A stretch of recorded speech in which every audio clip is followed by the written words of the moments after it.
اعوذ باللہ من الشیطان الرجیم بسم اللہ الرحمن الرحیم۔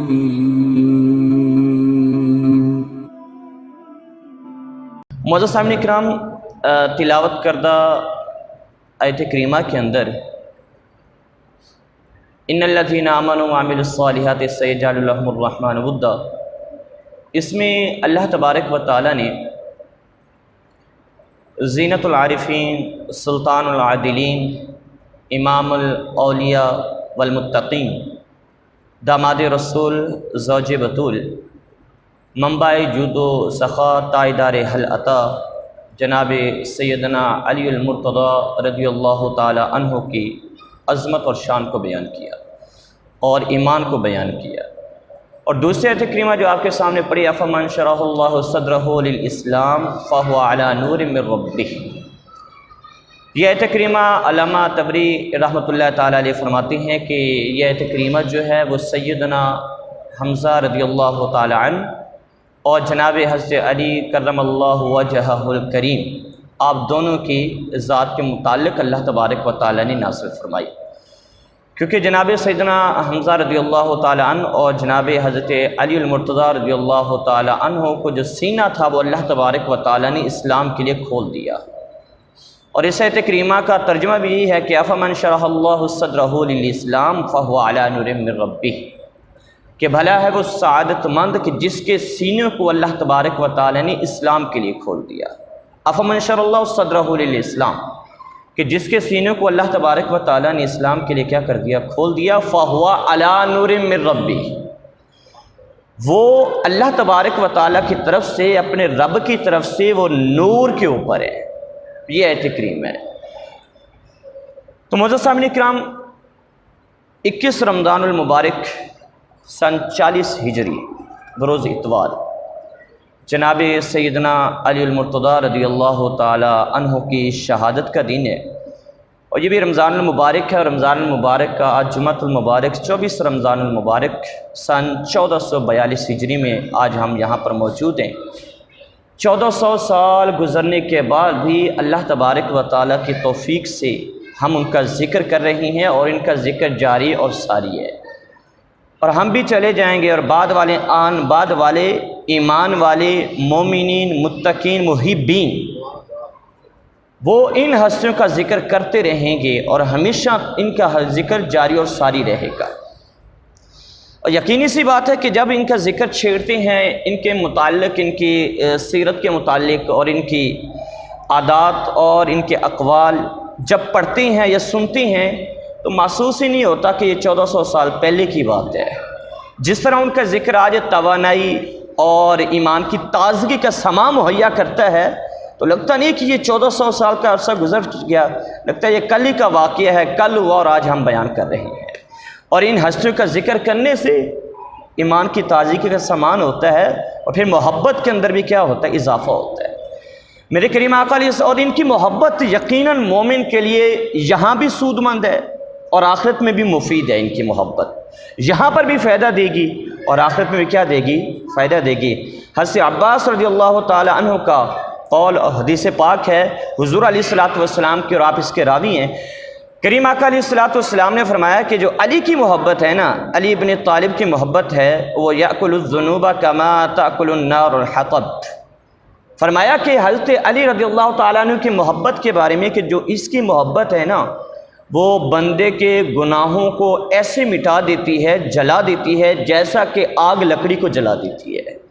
اور پھر کریم آقا علیہ السلام کا دوسرا ارشاد ہے، حضور علیہ السلام نے فرمایا کہ اے علی من فارقنی فقد فارق اللہ ومن فارقک اللہ یا علی فقد فارقنی، کہ جو شخص مجھ سے جدا ہوا نا، جس نے مجھ سے علیحدگی اختیار کی، جو مجھ سے دستبردار ہوا، فرمایا کہ وہ اللہ تبارک و تعالیٰ سے علیحدہ ہو گیا۔ جو مجھ سے علیحدہ ہوا، آقا نے فرمایا وہ کس سے علیحدہ ہو گیا، اللہ تبارک و تعالیٰ سے علیحدہ ہو گیا۔ اور آقا نے یہ بھی فرمایا، ہوئی اگلی بات کہ من فارقک اللہ، کہ اے علی جو شخص تجھ سے جدا ہوا فقد فارقنی، وہ شخص مجھ سے بھی کیا ہو گیا؟ جدا ہو گیا۔ کریم آقا علیہ السلام نے دوسرے مقام پر فرمایا کہ علی سے جو مومن ہے وہ بغض نہیں رکھ سکتا، منافق ہے وہ محبت نہیں کر سکتا۔ تو حضرت علی رضی اللہ تعالیٰ عنہ کی ذات کے بارے میں حضور نے فرمایا جب آپ کی ولادت باسعادت ہوئی نا، 13 رجب المرجب کو آپ کی ولادت ہوتی ہے، آپ کی ولادت کے بعد آپ کی والدہ اور آپ کے والد، آپ کی والدہ آپ کا نام رکھتی ہے اسد، اور آپ کے والد جناب ابو طالب آپ کہتے ہیں کہ ہم اس کا نام نہیں رکھیں گے، بلکہ آج کی رات ہم کیا کریں گے، اس کو لے کر نا جبل ابی قبیس، ایک پہاڑ کا نام ہے، وہاں پر جائیں گے۔ اور اس کو لکھا جناب علی ابن شہاب ہمدانی رحمۃ اللہ تعالیٰ علیہ نے اپنی کتاب کے اندر لکھا، اور کتاب کا نام تھا مودت اہل بیت، یہ کتاب کا نام تھا۔ شواہد روضۃ الشہداء کے اندر بھی اس کو کیا کیا، نقل کیا۔ تو میں کہ ہم اس کا نام نہیں رکھیں گے، ہم اس کے نام کے لیے جائیں گے جبل ابی قبیس کے اوپر، اور اللہ تبارک و تعالیٰ کی بارگاہ میں دعا کریں گے، اور وہاں سے اس کا نام آئے گا اور وہی سے کا نام ہوگا۔ تو پھر کیا ہوا کہ آپ بھی چلے گئے، آپ کے والد اور آپ کی والدہ بھی چلی گئیں جبل ابی قبیس کے اوپر، وہاں جا کر دعا گو ہوئے، دعا کرتے رہے تو اچانک کیا دیکھا کہ ایک تختی نظر آئی زبرجد کی۔ حضرت ابو طالب نے جب اس تختی کو دیکھا نا تو اس کے پاس گئے، اس کو جا کر اٹھایا، تو اٹھا کر اس کے اوپر دیکھا تو ایک تحریر موجود تھی، اور لکھا ہوا تھا کہ اللہ تبارک و تعالی نے تمہیں پاکیزہ فرزند عطا کیا ہے، اور اسی کے طرف سے اس کا نام کوئی اور نہیں ہے بلکہ علی اسی کا نام رکھا جائے گا، اور علی اسی کے مطابق اس کا نام حضرت علی رضی اللہ تعالیٰ عنہ کا نام بھی تجویز کیا گیا۔ پھر اس کے بعد ایک دوسری کتب سیر کے اندر موجود ہے کہ آپ کی والدہ نے آپ کا نام رکھا اسد، اور آپ کے والد نے آپ کا نام رکھا علی۔ دوسری کتاب کے اندر موجود ہے سیرت حلبیہ کے اندر کہ نبی کریم علیہ الصلاۃ والسلام نے تجویز کیا آپ کا نام علی، کیا نام تجویز کیا، آپ کا نام علی رکھا۔ تو اس میں تطبیق یہ ممکن ہے، مطابقت ہو سکتی ہے کہ اللہ تبارک و تعالیٰ کی طرف سے نام علی آیا، حضور نے اس کی تصدیق فرمائی اور والدین نے اس پر رضامندی کا اظہار کیا۔ یہ تطبیق اللہ تبارک و تعالیٰ کی طرف سے نام آیا علی، اور حضور علیہ الصلاۃ والسلام نے اللہ تبارک و تعالیٰ کی طرف سے نام آنے کی تصدیق کی، اور پھر والدین نے اس پر رضامندی کا اظہار کیا، تو پھر ہر ایک نے اس کے مطابق کیا کیا، اپنی کتابوں کے اندر اس قول کو کیا کرنے نقل کر دیا۔ اب جب ولادت ہوئی نا تو ولادت کے بعد معاملہ یہ پیش آیا کہ حضرت مولا کائنات آنکھیں نہیں کھول رہے، جبکہ بچے جو ہوتے ہیں وہ آنکھیں کھول دیتے ہیں۔ والد اور والدہ پریشان ہوئے کہ کیا وجہ بنی کہ میرا بچہ آنکھیں نہیں کھول رہا، کوئی مسئلہ تو نہیں ہے، کہیں آنکھوں سے نظر تو ختم نہیں ہو گئی، یا آنکھوں سے نابینا تو نہیں، تو کیا کرو؟ پریشانی کے عالم کے اندر میرے محبوب علیہ الصلاۃ والسلام کے پاس لے کر آئے اور سارا ماجرا بیان کیا۔ حضور نے فرمایا کہ حضرت علی کو میرے پاس دو نا، مجھے دو میری گود کے اندر۔ بس حضور کی گود میں آنا تھا، آنکھیں کھول دی تھی۔ جیسے حضور کی گود کے اندر مولا کائنات آئے تو آنکھیں کھول دی، اور آنکھیں کھولی آتے ہی تو پہلے کیا دیکھا؟ رخ مصطفیٰ کو پہلے دیکھا، زیارت کی میرے محبوب علیہ الصلوۃ والسلام کے چہرے انور کی زیارت کی۔ گویا کہ آپ کی تمنا یہ تھی، آرزو یہ تھی کہ میں دنیا میں جاؤں اور پہلی نظر اگر میری پڑے تو وہ رخ مصطفیٰ پر پڑے، اور میں رخ مصطفیٰ کو دیکھوں۔ غسل کا معاملہ آیا نا، غسل میرے کریم آقا علیہ الصلوۃ والسلام کی گود کے اندر ہی دیا گیا، مولا کائنات کو غسل گود میں دیا گیا، اور خاموشی سے۔ بچہ جب غسل ہوتا ہے تو بچہ چیختا چلاتا ہے نا، تو حضرت مولا کائنات حضرت علی کرم اللہ وجہہ الکریم کو جب غسل دیا گیا نا تو آپ خاموشی سے حضور علیہ الصلوۃ والسلام کی گود مبارک میں لیٹے رہے۔ جب غسل کی تکمیل ہوئی، غسل دے دیا گیا، تو حضور علیہ الصلوۃ والسلام نے حضرت مولا کائنات کو اٹھا کر نا اس کے والد کی گود کے اندر دیا۔ تو جیسے ہی والد کی گود کے اندر آئے نا تو مولا کائنات نے رونا شروع کر دیا۔ اب رونا شروع کر دیا جبکہ غسل کی تکمیل ہو چکی، یعنی جہاں پر رونا بنتا تھا وہاں پر نہیں روئے، اور جہاں پر نہیں بنتا تھا وہاں پر رونا شروع کر دیا۔ جناب ابو طالب نے حضور علیہ السلام سے پوچھا کہ یہ کیا ماجرا ہوا؟ کہ اس وقت نہیں روئے اب رو رہے ہیں، پہلے نہیں روئے اب رو رہے ہیں، تمہاری گود میں تھے تو نہیں روئے، میری گود میں آئے تو رونے لگے۔ تو حضور علیہ السلام نے فرمایا کہ یہ رونا اس کا اس لیے ہے کہ حضرت علی رضی اللہ تعالی عنہ کو میں نے پہلا غسل دیا ہے اور آخری غسل مجھے یہی دے گا، آخری غسل مجھے یہی دے گا۔ یہ اس بات کی طرف اشارہ ہے، رونا اس بات کی طرف اشارہ ہے کہ میں نے اس کو پہلا غسل دیا ہے اور علی مجھے کیا کرے گا؟ آخری غسل دے گا۔ حضرت مولا کائنات مجھے کیا دیں گے؟ حضور علیہ السلام نے فرمایا کہ یہ مجھے آخری غسل دیں گے، اسی وجہ سے اس کا کیا تھا؟ رونا تھا۔ مولا کائنات نے اپنی زندگی کے اندر حضور علیہ السلام کی محبت کے اندر بڑا کچھ برداشت کیا۔ حضور علیہ السلام کے پہرے کی بات آئی، حضور علیہ السلام کے لیے کھانے پینے کی بات آئی، میرے کریم آقا علیہ السلام کے لیے مزدوری کی بات آئی، اور حضور علیہ السلام کے ساتھ دینے کی بات آئی۔ جب میرے آقا علیہ السلام نے فرمایا نا اپنے خاندان والوں کو کھڑا کر کے کہ یہ معاملہ ہے اور اللہ تبارک و تعالیٰ نے مجھے نبی بنا کر بھیجا ہے اور میں تمہاری طرف نبی بن کر آیا ہوں، اور مجھے یہ حکم ہوا ہے وَأَنذِرْ عَشِيرَتَكَ الْأَقْرَبِينَ کہ سب سے پہلے اپنے گھر والوں کو ڈراؤں اور بتوں کی پوجا سے انہیں منع کروں اور اللہ کی معبودیت میں اور اللہ تبارک و تعالیٰ کی عبادت کے اندر ان کو کیا کر دوں؟ مست کر دوں۔ مولا کائنات چھوٹے ہیں ابھی، کہہ رہے جب حضور نے ساروں کو دعوت دی تو کوئی بھی کھڑا نہ ہوا، کوئی بھی کھڑا نہ ہوا حضور علیہ السلام کا ساتھ دینے کے لیے، اور حضور کی دعوت پر لبیک کہنے والا اس وقت کوئی بھی نہ تھا۔ کہہ رہے ہیں میں چھوٹا تھا، بظاہر چھوٹا تھا، اور میں نے جب دیکھا کہ خاندان میں کوئی بھی آپ کی دعوت پر لبیک نہیں کہہ رہا تو حضرت علی کرم اللہ وجہہ الکریم چھوٹے تھے اور آپ نے اپنی ایڑیاں اٹھا کر کہا یا رسول اللہ کوئی ساتھ دے نہ دے میں آپ کا ضرور ساتھ دوں گا، اور کھڑے ہو کر حضور علیہ السلام کی دعوت کے اوپر لبیک کہا، اور پہلے حضور علیہ السلام کے ساتھ کیا کی؟ نماز بھی پڑھی۔ اور باقی مواقع کے اوپر بھی جب جنگ خندق کا معاملہ آیا، جنگ خیبر کا معاملہ آیا تو حضور علیہ السلام کا ساتھ دیا۔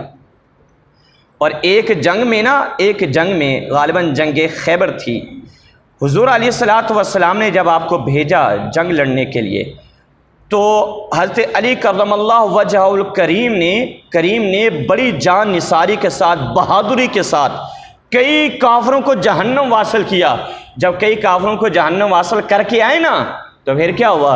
حضور علیہ السلام نے حضرت مولا کائنات کو دیکھا، جنگ احد کا واقعہ تھا غالباً، جب دیکھا حضور علیہ السلام نے تو کھڑے ہو کر نا حضور نے مولا کائنات کی پیشانی کا بوسہ لیا اور فرمایا کہ اے علی تو مجھ سے ہے اور میں کیا ہوں؟ تجھ سے ہوں۔ ادھر سے جبریل آئے اور کہنے لگے یا رسول اللہ آپ علی سے ہیں اور علی آپ سے ہے، میں آپ دونوں سے ہوں، اور میں کیا ہوں؟ آپ دونوں سے ہوں۔ جبریل امین نے آکر عرض کی، اور منبع جود و سخاوت بھی تھے۔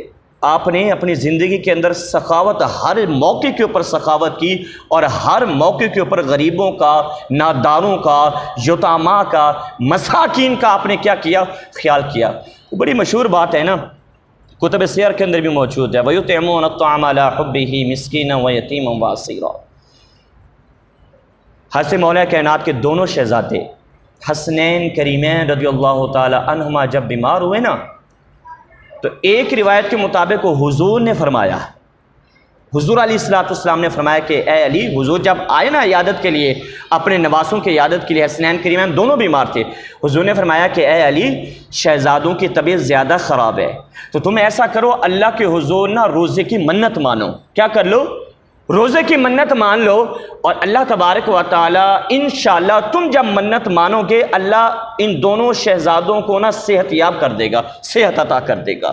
اب مولا کائنات نے بھی منت مانی، اور سیدہ کائنات خاتون جنت رضی اللہ تعالی عنہما آپ دونوں نے مانی، اور پھر آپ کی جو کنیز تھی اس نے بھی مانی، تینوں نے مانی۔ اچھا ایک اور بات، یہ بات یہاں پہ رکھیے گا، میں دوسری بات کروں۔ آج ہمارے بھی روزے ہیں اور ان لوگوں کے بھی روزے ہوتے تھے یار۔ آج ہم کیا سمجھتے ہیں کہ روزہ بس پیٹ خالی رکھنا روزہ ہے، بس پیٹ کو بھوکا رکھا، کھایا پیا نہیں، یہ روزہ نہیں ہے، یہ روزہ ہے بس۔ روزہ صرف یہ نہیں ہے، روزہ تمہارے ہاتھ کا بھی روزہ ہے، روزہ تمہاری آنکھوں کا بھی روزہ ہے، روزہ تمہارے کانوں کا بھی روزہ ہے، روزہ تمہارے قدموں کا بھی روزہ ہے، روزہ تمہاری زبان کا بھی روزہ ہے، ہر عضو کا روزہ ہے۔ اور ہر عضو کو گناہ سے بچانا، روزہ ویسے بھی بچانا، لیکن روزے کے اندر تو خاص کر اس کی بچت کا اہتمام کرنا یہ بہت ضروری ہے۔ روزے میں اگر آپ روزہ رکھ کے ہر ایک کے بارے میں غلط کر رہے ہیں، غیبت کر رہے ہیں، چغل خوری کر رہے ہیں، کینہ اور بغض سے کام لے رہے ہیں، تو یاد رکھ حضور کے پاس 2 عورتیں آئی تھیں، انہوں نے کہا حضور ان کا روزہ ہے، ان کا روزہ ہے۔ حضور نے فرمایا ان کا روزہ ہے؟ ان کا روزہ نہیں ہے۔ ان کا یا رسول اللہ یہ روزے سے ہیں۔ حضور نے فرمایا روزے سے نہیں ہے۔ کہنے گئے یا رسول اللہ کیسے؟ آقا نے فرمایا کہ ان کو کہو کیا کریں۔ انہوں نے کیا کی نا، تو جب کیا کی تو کیا میں جو گوشت کے لوتھڑے تھے وہ نکلے۔ پوچھا یا رسول اللہ یہ کیا؟ میں کہ ابھی اپنے بھائی کی غیبت کر کے آ رہی ہیں، ابھی روزے کی حالت میں اپنے بھائی کی غیبت کر کے آ رہی ہیں۔ تو یاد رکھ جو شخص، حضور نے فرمایا کہ روزے کی حالت میں گناہوں سے نہیں بچتا، غیبت سے نہیں بچتا، چغل خوری سے نہیں بچتا، اللہ کو اس کے بھوکا رہنے کی کوئی حاجت۔ کتنی بڑی بات ہے یہ۔ ان لوگوں کا بھی روزہ تھا، ایک ہم بھی روزہ رکھتے ہیں۔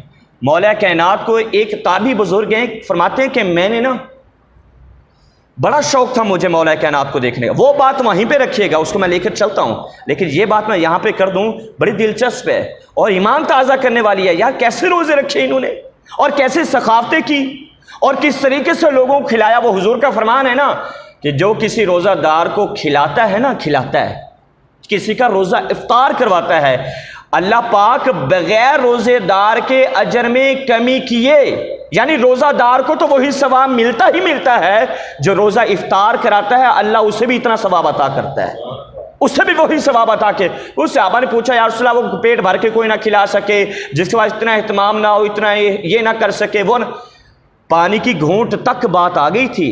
حضور نے فرمایا کہ کوئی اپنے بھائی کو خوش دلی سے اللہ کی رضا کی خاطر پانی کا گھونٹ وہ بھی پلائے اور اس سے بھی روزہ افطار کروائے، اللہ پاک اسے بھی وہی اجر عطا کرے گا۔ لیکن ساتھ سرکار نے فرمایا کہ جو اپنے بھائی کو پیٹ بھر کے کھلاتا ہے نا، اللہ پاک کل اسے میرے حوض کوثر سے سیراب فرمائے گا، حوض کوثر سے اسے۔ مولا کائنات کو نا دیکھے تابعی بزرگ کہتے ہیں میرا بڑا شوق تھا کہ میں کس کو دیکھوں، حضرت علی کی زیارت کروں، بڑا شوق تھا۔ کہہ رہے ہیں میں جا نہ سکا، لیکن ایک دفعہ سبب بن گیا تو میں کوفہ کے اندر پہنچا زیارت کے لیے، اور جب میں زیارت کے لیے گیا کوفہ کے اندر پہنچا تھا نا، تو ایک ندا کرنے والا ندا کر رہا تھا، بھلے کوئی مسافر ہے، بھلے کوئی مقیم ہے، بھلا کوئی رہائشی ہے، بھلے کوئی غیر رہائشی ہے، وہ ساروں کا روزہ آج اس جانب ہے، وہ حال میں تشریف لے جائیں، سارے روزہ دار وہ سارے وہاں جا کر افطاری کریں۔ کہہ رہے میں نے ندا سنی بھی، مسافر بھی آ جائے، مقیم بھی آ جائے، رہائشی بھی آ جائے، غیر رہائشی بھی آ جائے، اقامتی بھی آ جائے، غیر اقامتی بھی آ جائے، تو میں نے کہا چلے افطار کرتے ہیں، مسافر ہوں۔ کہہ رہے میں حال کے اندر گیا، میری آنکھوں نے یقین نہ کیا، میں نے وہ غذائیں، وہ کھانے، وہ نعمتیں، وہ پھل دیکھے جو میں اعلیٰ سے اعلیٰ پھل دیکھے میں نے کبھی دیکھے۔ کہہ رہے پیٹ بھر کے میں نے کھایا، خوب پیٹ بھر کے کھایا۔ جب پیٹ بھر کے کھا چکا نا خوب، تو افطاری کرنے کے بعد میں مسجد کے اندر گیا تو میں نے دیکھا ایک بابا جی بیٹھے ہوئے ہیں اور وہ بھی افطاری کر رہے ہیں۔ ایک میں بھی افطاری کر کے آیا تھا ابھی، جس میں ہر طرح کے کھانے تھے، ہر طرح کے پھل تھے، ہر طرح کی غذائیں تھی، مشروبات تھے، میں نے پیٹ بھر کے کھایا تھا۔ اور میں نے مسجد کے اندر دیکھا، جامع مسجد کے اندر ایک بزرگ بیٹھا ہوا ہے، وہ بھی افطاری کر رہا ہے۔ افطاری کس طریقے سے کر رہا ہے؟ لکڑی کے پیالے کے اندر جو بھگوئے ہوئے ہیں، لکڑی کا پیالہ ہے اور کیا بھگوئے ہوئے ہیں۔ آج ہم افطاری میں 4-5 ڈشوں کو چکھنا لیں تو ہماری افطاری ہوتی نہیں ہے۔ چکھنے کا مطلب خوب سیر بھر کے، اور گھر والوں کو آرڈر ہوتا ہے یہ بھی بنا لو، وہ بھی بنا لو، یہ بالکل جائز ہے، کھا سکتے ہیں، کوئی حرج نہیں ہے۔ لیکن ہمارے بزرگوں کا روزہ دیکھیں، کہہ رہے میں نے دیکھا کہ ستو بھگوئے ہوئے ہیں، کھا رہے ہیں۔ کہہ رہا میں دیکھ کے پریشان ہو رہا تھا اور وہ تو کھا رہا تھا، میرا دل پریشان ہوا، مجھ سے رہا نہ گیا۔ میں نے کہا بابا جی آپ یہاں بیٹھے ہوئے ہیں، آپ یہاں ستو سے روزہ افطار کر رہے ہیں، وہ باہر کسی امیر نے لنگر خانہ لگایا ہوا ہے، وہ حال بنا ہوا ہے، اور وہاں پر ہر بندے کو الاؤ ہے، اجازت ہے، جو آئے کھائے، جو مرضی کھائے۔ بابا جی آپ چلتے کیوں نہیں، وہاں جا کر افطاری کریں نا۔ جواب کیا آیا؟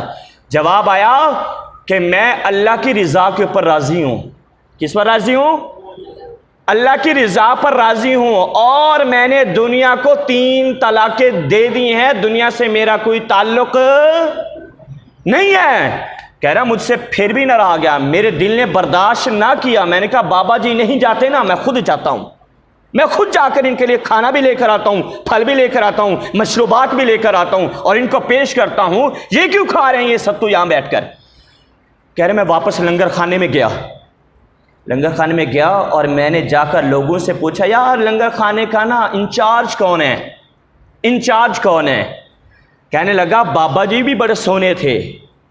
اور جب میں نے آ کر پوچھا نا لنگر خانے کا انچارج کون ہے، تو کہنے لگے لنگر خانے کے انچارج وہ 2 نوجوان کھڑے ہیں نا، وہ انچارج ہے۔ کہہ رہے میں نوجوانوں کے پاس پہنچا تو وہ بھی بڑے سونے تھے، وہ بھی بڑے سونے تھے۔ اور میں نے جا کر کہا یار بات یہ ہے آپ یہاں پر لنگر چلا رہی ہیں، روٹی کھلا رہی ہیں، کھانا کھلا رہی ہیں، ہر بندہ کھائی جا رہا ہے، میں ابھی مسجد سے آیا ہوں، ایک بابا جی بیٹھے ہیں یار وہ جو کھا رہے ہیں، سوکھے وہ جو بھگو کے۔ کہنے نوجوانوں نے مجھے دیکھا، میں نے ان کو دیکھا، انہوں نے غور سے دیکھا نا، کہنے لگے آپ کون ہو، کہاں سے آئے ہو، نام کیا ہے؟ کہنے میں نے نام بتایا کہ میرا نام یہ ہے۔ پھر ان نوجوانوں نے پوچھا بھائی کس مقصد کے لیے آیا ہے یہاں کوفہ کے اندر؟ کہنے لگے یہاں میں کوفہ میں نا حضرت علی کی زیارت کے لیے آیا ہوں۔ پوچھا تو نے علی کو دیکھا؟ پوچھا تم نے علی کو دیکھا ہے، آج سے پہلے دیکھا ہے؟ کہنے لگا میں نے نہیں دیکھا علی کو۔ کہنے لگا وہی مسجد کے اندر جس بابا جی کو جو کھاتے ہوئے دیکھ کر آیا ہے نا وہی تو علی ہے، ارے وہی تو علی ہے۔ کہنے لگا اچھا، کہنے لگا یہ جو لنگر خانہ دیکھ رہا ہے نا یہ کسی امیر کا نہیں ہے، کسی مالدار کا نہیں ہے، اسی بابا جی کا ہے جو کھا رہے تھے۔ کہنے لگا اور پھر ہمیں پہچانتا ہے، ہم اسی کے شہزادے ہیں، حسنین کریمین، میں حسن ہوں، یہ میرا بھائی حسین ہے، اور ہم کیا کر رہے ہیں لنگر خانہ سنبھال رہے ہیں، یہ انہی کا ہے، یہ وہی کھلا رہے ہیں، خود نہیں کھا رہے، لوگوں کھلاتے ہیں۔ لیکن آج یہ کہتے ہیں خود بھی کھائیں لوگوں کو بھی کھلائیں۔ ہمارے بزرگ کو یہ طریقہ کار تھا۔ حضور نے فرمایا منت مان لو۔ ایک روایت کے مطابق یہ تھا کہ دوسرے شخص نے کہا کسی نے کہ منت مان لو حسنین کریمین کو اللہ شفا دے گا۔ منت مان لی، منت مانی، اللہ نے شفا یاب کر دیا، دونوں شہزادوں کو شفا یاب کر دیا۔ جب دونوں شہزادے ٹھیک ہو نا تو گھر میں کبھی کچھ ہوتا تھا کبھی نہیں ہوتا تھا۔ مولا کائنات گئے ادھار سے کہیں جو لے کر آئے، ان کو پسوایا گیا، پھر روزے کا اہتمام کیا گیا، سحری کر لی، اور جب افطار کا وقت آیا نا، افطار کا وقت، ابھی روٹیاں پک کے سامنے آئی ہیں، کھانا سامنے آیا ہے، ادھر سے دروازے پر دستک ہوئی، صدا لگی، اے آل محمد، اہل بیت محمد، میں مسکین ہوں، بھوکا ہوں، مجھے کھانا دے دیجئے، مجھے کھانا، اور میں اکیلا نہیں ہوں، میرے ساتھ اور بھی لوگ ہیں، کم از کم ہمیں 5 روٹیاں چاہیے، اور پکی بھی 5 روٹیاں تھی اسی وقت، 5 روٹیاں۔ مولا کائنات نے ساری اٹھا کر دے دی، مسکین آ گیا۔ دوسرے دن پھر روزہ، پھر افطاری کا وقت ہے، اب مسکین کے بعد یطعمون الطعام علی حبہ مسکینا و یتیما، یتیم آ گیا۔ جب یتیم آ گیا اس نے بھی یہی صدا لگائی، روٹیاں یتیم کو۔ دوسرے دن بھی افطاری پانی کے ساتھ کی، روٹیاں یتیم کو دے دیں۔ پہلے دن بھی افطاری پانی کے ساتھ دی، روٹیاں یتیم کو دے دیں۔ اور تیسرا دن آیا، تیسرا دن، اب بھی روزہ ہے، 3 دن روزے کی منت مانی تھی، اب بھی روزہ۔ اب تیسرے دن صدا لگی واسیرا، میں قیدی ہوں، قید سے آیا ہوں اور میں کھانا مانگتا ہوں، کھانا دے دیجئے۔ وہ کھانا اٹھایا، تیسرے دن حالت یہ ہو گئی کہ جسم لرزنے لگا، کانپنے لگا۔ حضور جب تشریف لائے نا، مولا کائنات کو دیکھا، بھوک کے آثار ہیں۔ جب پوچھا تو سارا معاملہ عرض کر دیا۔ حضور نے فرمایا میری شہزادی کدھر ہے؟ شہزادی آقا کریم سے عرض کی گئی یا رسول اللہ آپ کی شہزادی فاطمہ رضی اللہ تعالیٰ عنہ خاتون جنت ہے، 3 دن سے کھانا نہیں کھایا۔ حضور نے پوچھا کہاں ہے؟ فرمایا عرض کی یا رسول اللہ وہ گھر میں فلاں جگہ نماز پڑھ رہی ہیں۔ حضور جب آئے نا تو اپنی شہزادی کو دیکھا تو میرے آقا کی آنکھوں سے بھی آنسو آ گئے۔ میرے آقا نے دیکھا سیدہ کائنات مصلی کے اوپر کھڑی ہیں اور جسم کانپ رہا ہے بھوک کی وجہ سے، آنکھوں میں آنسو ہیں، لیکن لب پر کیا ہے؟ اللہ کا شکر جاری ہے۔ لب پر اس حالت میں بھی اللہ کا شکر ہو رہا ہے، نماز پڑھی جا رہی ہے، بھوک کا عالم ہے، نماز چھوڑی نہیں ہے۔ میرے آقا نے دیکھا سیدہ کائنات نے ایسے ہاتھ باندھے ہوئے ہیں اور جسم کانپ رہا ہے بھوک کی وجہ سے، آنکھوں سے آنسو ہیں۔ میرے آقا کے آنکھوں سے بھی آنسو نکل آئے۔ ادھر سے جبریل آ گیا، آ کر عرض کرنے لگے یا رسول اللہ وَيُطْعِمُونَ الطَّعَامَ عَلَىٰ حُبِّهِ مِسْكِينًا وَيَتِيمًا وَأَسِيرًا۔ اللہ نے یہ آیت کریمہ آپ کی اہل بیت کے لیے بھیجی ہے کہ اہل بیت کی شان یہ ہے کہ بھوک کی حالت میں بھی قیدی کو بھی کھلاتے ہیں، مسکین کو بھی کھلاتے ہیں، یتیم کو بھی کھلاتے ہیں۔ اور یا رسول اللہ یہ بھی میں عرض کروں کہ اللہ تبارک و تعالیٰ نے آپ کے اہل بیت سے امتحان لیا ہے۔ آپ کی اہل بیت کے پاس قیدی بن کر آنے والا، یتیم سائل بن کر آنے والا، مسکین بن کر آنے والا یا رسول اللہ کوئی اور نہیں تھا، فرشتوں کا سردار جبریل امین تھا جو قیدی بن کے بھی آیا اور بھوکا بن کے بھی آیا اور لے کر کیا ہو گیا؟ چلا گیا۔ میں کوئی اور نہیں تھا، اللہ تبارک و تعالیٰ نے آزمایا اور اللہ کی آزمائش پر آپ کے اہل بیت کیا اترے ہیں؟ پورے اترے ہیں۔ اور ایک دن ایسا ہوا حضرت مولا کائنات رضی اللہ تعالیٰ نے میرے آقا کو دیکھا، میرے آقا بھوک کے عالم کے اندر ہے، بہت شدت کی بھوک لگی ہے، مولا کائنات سے برداشت نہ ہوا، کہہ رہے میں گھر میں آیا کچھ بھی نہیں ہے، میں چلا گیا کہ حضور تو کھلانا ہے، حضور کی بھوک تو مجھ سے نہیں دیکھی جاتی، حضور کا چہرہ بھی مرجھایا ہوا ہے تھوڑا سا، پتہ چلا کہ بھوک کی وجہ سے گھر میں بھی کچھ نہیں ہے، میں مزدوری کرنے کے لیے چلا گیا، میں مزدوری کرنے کے لیے گیا یہودی کے پاس، میں نے مزدوری کی، پانی لگایا اس کے باغ کو اور میں نے پانی نکالا، کہہ رہے میں نے 17 چکر لگائے، 17 چکر پانی نکالا میں نے، جب 17 چکر لگ گیا یہودی کہنے لگا کہ تمہیں اجازت ہے کہ 17 کھجوریں جون سی مرضی لے لو اور لے کر چلے جاؤ، کہہ رہے میں نے اجوا کھجوریں اٹھائیں 17 اور میں نے خود ایک بھی نہیں کھائی، میں حضور کے پاس لے کر چلا گیا، جب حضور کے پاس لے کر گیا میں نے حضور کے سامنے رکھ دی، حضور کو پیش کی، میرے آقا نے دیکھا، میں نے آقا نے پوچھا اے علی تجھے کس چیز نے اس پر آمادہ کیا، کس چیز نے تجھے اس چیز پر آمادہ کیا؟ آج کی یا رسول اللہ صلی اللہ تعالیٰ علیہ وسلم آپ کی محبت نے مجھے اس چیز پر برانگیختہ کیا، ابھارا، آپ کی محبت کی وجہ سے یا رسول اللہ میں نے مزدوری بھی کی ہے، پانی نکالا ہے، مزدوری کر کے آپ کے لیے کھانے کا اہتمام کر کے لایا ہوں۔ میرے آقا نے فرمایا اے علی اگر تجھے میری محبت کی وجہ سے ایسا ہوا ہے نا تو یاد رکھ جو بندہ بھی مجھ سے محبت کرے گا نا، محبت کرے گا، اس کی جانب بھوک بھی آئے گی، مصیبتیں بھی آئیں گی اس کی جانب، جو سچا محب ہوگا اسے کیا کرنی پڑے گی؟ تکلیفیں برداشت کرنا پڑے گی۔ اور آگے یہ بھی فرمایا اے علی جو بندہ مجھ سے محبت کرتا ہے نا اسے چاہیے کہ ایک چھتری لے لے۔ یا رسول اللہ کیوں؟ فرمایا کہ جو مجھ سے محبت کرتا ہے نا مصیبتیں اس پر ایسے برستی ہیں، ایسے آتی ہیں کہ جیسے بارش برستی ہے، اور یہ حقیقت بات ہے۔ جس نے حضور سے سچی محبت کی ہے نا زمانے نے اس کو کیا کیا؟ تنگ کیا، زمانے میں تکلیف اٹھائیں، زمانے کے اندر اس نے کیا کیا ہے؟ مصائب اور آلام کا سامنا کیا ہے۔ جس نے حضور سے سچی محبت کی ہے زمانے نے اس سے کبھی گولیاں ماری ہیں، کبھی شیل مارے ہیں، اور کبھی نہ جانے ان کو کس طرح کی قیدیں اور اذیتیں دی ہیں، لیکن یاد رکھ یہ میرے آقا پہلے فرما گئے تھے کہ جو مجھ سے محبت کرتا ہے وہ دلیر ہو جائے، مصیبتیں آئیں گی، آلام آئیں گے، گھبرانا میری محبت کی وجہ سے تمہارے اوپر ہر طرح کی مصیبتیں اور آلام آئیں گی، لیکن تم نے کیا کرنا ہے؟ ان کو فیس کرنا ہے۔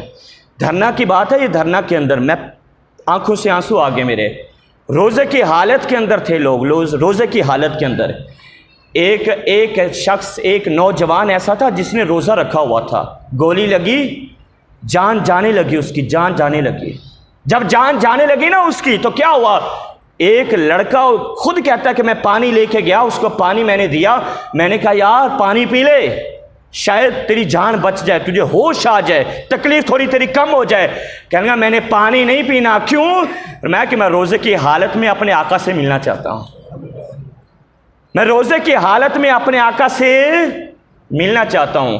اور یاد رکھ یہود و نصارہ کبھی خوش ہو سکتے؟ اتنا کچھ ہوا نا، اتنا کچھ، لیکن انہوں نے کیا کیا ہے آپ کو پتہ ہے؟ انہوں نے فوراً اپنی یورپی یونین نے اپنی اسمبلی میں یہ بل پاس کیا ہے 668 ووٹوں کے ساتھ کہ توہین رسالت کے قانون 295C کو ختم نہ کیا گیا تو تمہارا ہم معاشی طور پر بائیکاٹ کر دیں گے، اور کیا کریں گے؟ اور اسی کے ساتھ پابندیاں لگا دیں گے تمہارے اوپر، ہر طرح کی پابندی۔ اب یہ ہے تو یہود و نصارہ کو کبھی بھی خوش کیا جا سکتا؟ یہ تو تم نے ان کو مارا، عاشق رسول کو، خود کو بھی مار لو وہ پھر بھی خوش، وہ کب خوش ہوں گے؟ وہ کب خوش ہوں گے یہ میں بتاتا ہوں، قرآن کا فیصلہ۔ وہ اس وقت خوش ہوں گے وَلَن تَرْضَىٰ عَنْكَ الْيَهُودُ وَلَا النَّصَارَىٰ حَتَّىٰ تَتَّبِعَ مِلَّتَهُمْ۔ یہود و نصارہ اس وقت خوش ہوں گے جب تم اپنا دین چھوڑ کر ان کا دین نہ اپنا لو، اپنا دین چھوڑو گے ان کے دین میں جاؤ گے۔ یہ قرآن نے فرمایا ایک صورت ہے خوش ہونے کی، باقی جو مرضی کر لو وہ خوش ہونے والے، لہٰذا ان کو خوش کیا ہی نہ جائے، صرف اپنے اللہ اور اس کے رسول کو خوش کیا جائے۔ حضور کی محبت میں کیا کیا جائے؟ جیا اور مرا جائے۔ حضور کی محبت کے اندر جو قوانین ہیں، توہین رسالت کا قانون ہے، یعنی جو بھی توہین کرے گا اسے سیدھے پھانسی کی سزا ہوگی۔ انشاءاللہ اس قانون کا تحفظ کیا ہے عاشقان رسول نے، اور مرتے دم تک انشاءاللہ اس کا تحفظ ہوتا رہے گا۔ اللہ پاک ہمیں ہمت اور طاقت عطا کرے، اللہ پاک ہم سب کو دین کا کام کرنے کی توفیق نصیب فرمائے، آمین۔ وآخر دعوانا الحمدللہ رب العالمین۔